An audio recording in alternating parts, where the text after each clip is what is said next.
Have you ever had one of those quiet mornings where the house feels just a little too still? You've had your coffee, maybe read the paper or scrolled through your phone, and then suddenly you realize it's been days since you really talked to someone. Really talked, not just a quick hello to the cashier or a wave to the mail carrier. If that sounds familiar, you're not alone. And you know what? It's okay to admit that sometimes we just get a little too comfortable in our routines and forget how important it is to connect with others. Staying social as we age isn't just about passing the time. It's about keeping our hearts full, our minds sharp, and our spirits strong. The truth is, we are social creatures, whether we like to admit it or not. Having people around us, friends, family, even casual acquaintances, adds color to our days and gives us something to look forward to. And yes, even if you're someone who enjoys your own company, there's still something powerful about knowing you're part of something bigger. In this video, we're going to talk about how to keep that social spark alive and well, even after 60, 70, or beyond.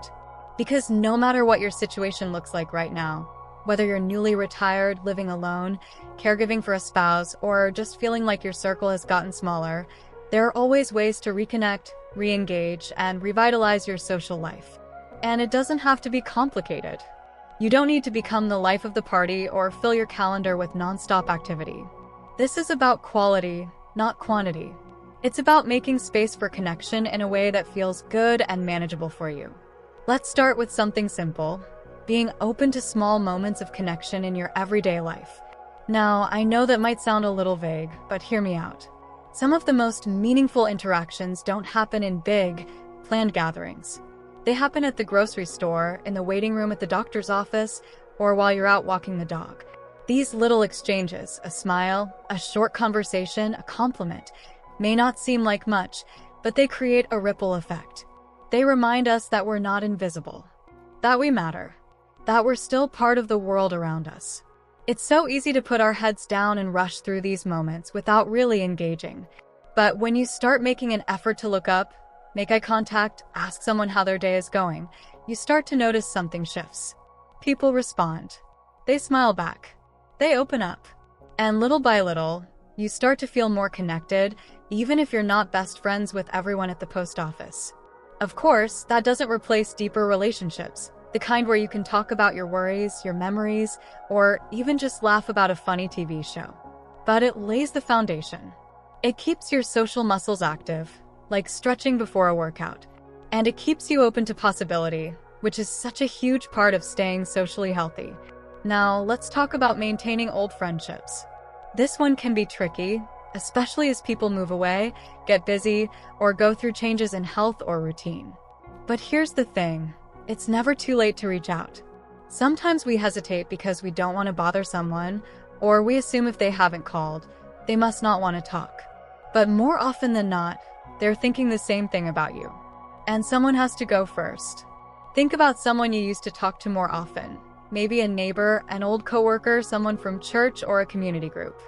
What would happen if you just gave them a quick call or sent a short message, even just to say, "Hey, I was thinking about you.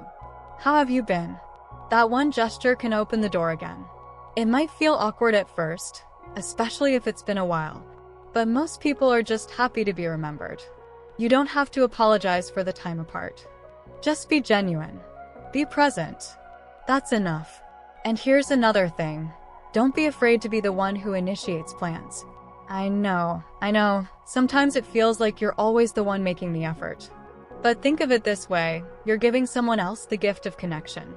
You're making space for friendship. And that's something truly special. Even if it's just meeting for a cup of tea, taking a short walk together, or catching up over the phone while you both fold laundry. It counts. It matters. And it builds momentum. But what if you're sitting there thinking, most of my old friends aren't around anymore, or I've never been great at making new ones? That's okay too. Making new connections later in life isn't always easy, but it is possible. And believe it or not, it can even be fun. It just takes a little creativity and courage. You don't need to sign up for a big, busy group right away. Start small. Maybe it's a book club at the library, a gardening class at the community center, or a volunteer shift at the food bank. The goal isn't to force yourself into something that doesn't feel right. It's to put yourself in places where conversation happens naturally. where you can show up, be yourself, and find common ground with people who share your interests or values. And if in-person groups feel like too much, especially if mobility is an issue or you're just feeling nervous, remember, technology can be a lifeline. More than ever, there are ways to stay social without leaving your home. Virtual classes, Zoom meetups, Facebook groups, even good old-fashioned email or texting can open the door to real, meaningful relationships. It might take a bit of learning if you're not used to the tech side of things, but once you get the hang of it, the possibilities are pretty amazing. Now, let's be honest. Sometimes the biggest barrier to social connection isn't other people. It's how we feel about ourselves. It's easy to think we're too old, too out of the loop, or too tired to be social. But I want to gently challenge that idea. Because you have so much to offer. Your experiences, your stories, your wisdom, they are valuable. And there are people out there who would love to hear what you have to say. You're not too late. You're right on time. You don't need to become someone else. You just need to be you. And as you reconnect with others, whether it's someone from your past or someone brand new, you might find yourself feeling more energized, more hopeful, and more alive. That's what social connection does. It brings us back to ourselves in the most beautiful way. Now that we've explored the importance of those small, daily moments of connection and how to rekindle old relationships or begin forming new ones in a natural, approachable way, let's move on to another important piece of the puzzle: building consistency. Because once you've started opening those doors to connection, whether it's through rekindled friendships, community activities, or even just casual chats in your neighborhood, the next step is learning how to keep those connections alive. And here's the truth: staying social isn't about making grand gestures or big plans every day. It's about weaving simple, meaningful touchpoints into your regular life, like little threads that help tie your days together. Have you ever noticed how good it feels when someone remembers something small about you? Maybe it's the way you like your coffee, or that your dog had a vet appointment coming up. Those little acts of remembering, they're powerful. And the beautiful thing is, you can offer that same feeling to others. Something as small as a follow-up text, "How did your appointment go?" can go a long way. It shows that you care. It deepens the bond. Keeping relationships strong doesn't mean seeing each other every day. It just means showing up, even in small ways, over time. One woman I know, she's in her late 70s, has this lovely habit. Every Monday morning, she sends a few quick notes, nothing long, just a sentence or two, to people she loves. Sometimes it's a photo of her garden, sometimes just a little "thinking of you. Hope you're well." And over time, those little check-ins have become the heartbeat of her social life. They remind her that she's not alone and remind others of the same thing. Another key part of staying connected is making room in your week, not just your calendar, but your energy for social time. Because let's be honest, as we get older, we can get a little set in our ways. It's easy to look up and realize you've gone 3 or 4 days without seeing anyone. And that's okay now and then. We all need rest. But when it becomes a habit, it can sneak up on us and start to affect our mood, our motivation, even our health. That's why I like the idea of what I call anchor activities. These are small, scheduled moments in your week that involve someone else, something you can look forward to and count on. It might be a regular walk with a friend, a phone call every Wednesday afternoon with your cousin, or a community event you attend once a week. The activity itself isn't the most important part. It's the consistency. It gives your week a rhythm, a reason to get up and out the door, even on the days when your couch is calling your name. Sometimes people say, "But I don't want to commit to something I might not feel up for later." And I get that. We all have our off days. But here's something to think about. Most of the time, once we get there, once we're in the conversation or at the event, we feel better. We come home a little more energized, a little more connected. So even if you have to push yourself a bit to get out the door or pick up the phone, more often than not, you'll be glad you did. And if you really can't make it one day, that's okay too. What matters is that you tried. What matters is that you stay in the habit of showing up for your social life the same way you show up for your health, your hobbies, or anything else that matters to you. Because believe it or not, social connection is just as vital to your well-being as eating well or getting enough sleep. It boosts your mood, supports your memory, and even lowers your risk of chronic illness. It's not just about feeling good, it's about being well. Let's talk for a moment about boundaries, too.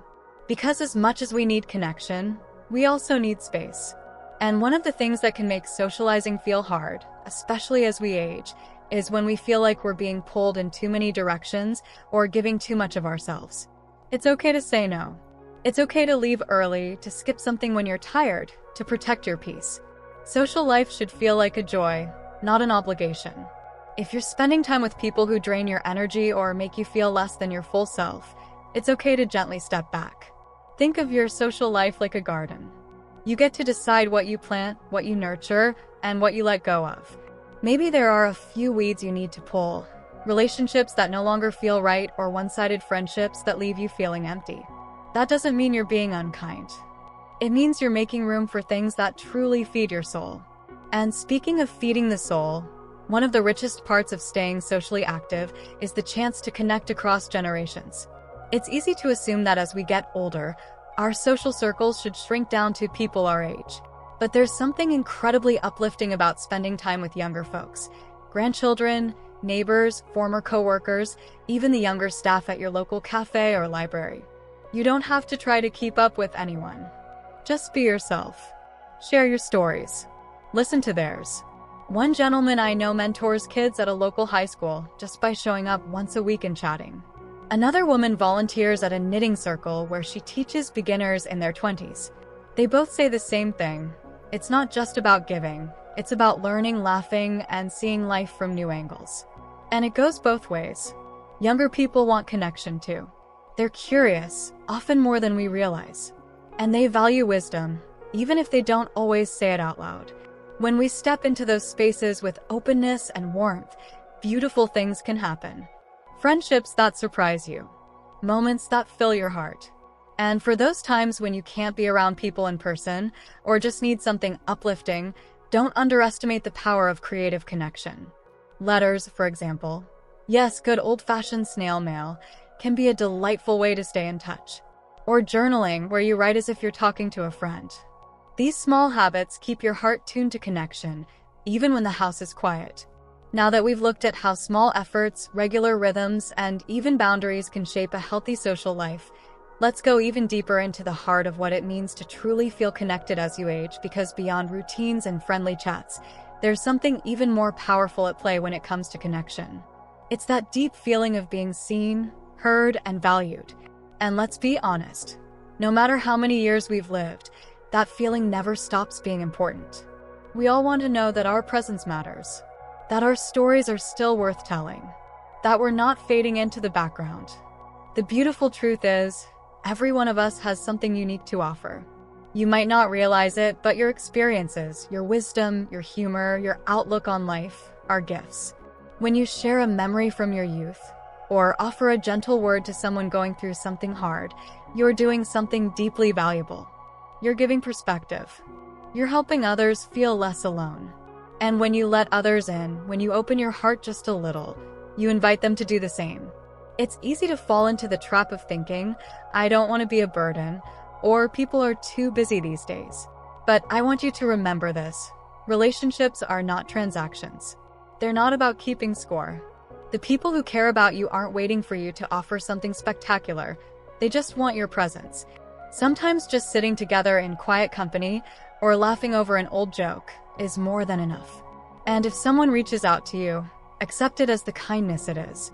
Let them care for you the way you've likely cared for others over the years. Now, I know that not every day feels easy. Some days feel lonely, even when you've done everything right.